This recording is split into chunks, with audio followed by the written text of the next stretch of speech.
Не, това е.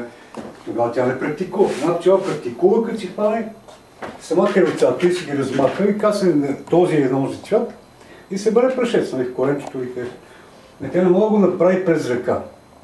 Откъде знаем какво може и какво не може? Женските възможности са необятни. Тя, ако иска си контактува с мен през ръка, тя се не е без трети. Много присъства и утре. Значи контактът през ръка, този неведом контакт между мъж и жена са запретени, защото това е секс. Това е своеволие. Чай сега да ни кажем за гащичките или вече да ни говори за това. Какви гащички? Нали, когато едно момиче, младо или старо, те хареса. Да. В крайна сметка реши, че си послаш партньор, обаче нещо не я свърта.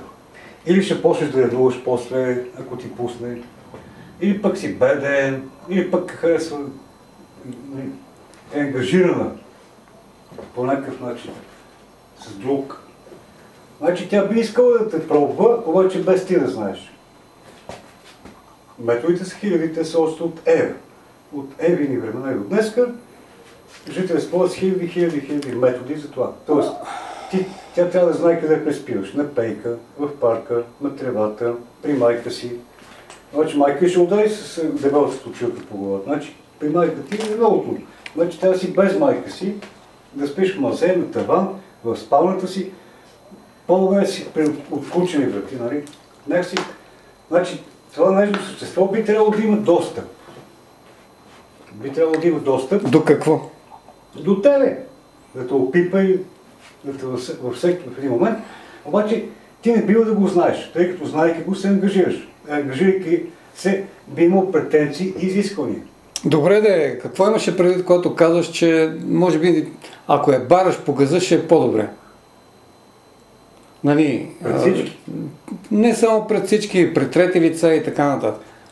Пред трети лица това ще унижиш, ще обладаят в набег, без да ги разпознаваш. Ти смяташ, че си сънувал или пък. Затова мъжете трябва да ходят по ансузи. Анцугът е сластик, като потурите. Много интересно, че точно древните българи са ходили с потури, вързани с връв. Значи древните народи са изхитрували мъжете. Пуска задник, вее си тъшаците, връзва си с връв шалварите или потурите, защото шалварите са малко по-луксозни потури. И с тези потури, той може да си пикае през потурите и без тях.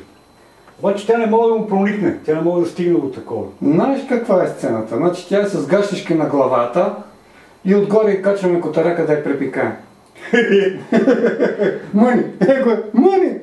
Велико се всяка втора с подходящо път, ако не иска да го пшеница. Са в момента се е надървил и се празни. Ето му трябва котка. Трябва му котка. И хап. И хап. Не го позволите от хапа цицката. Да го изхвърва.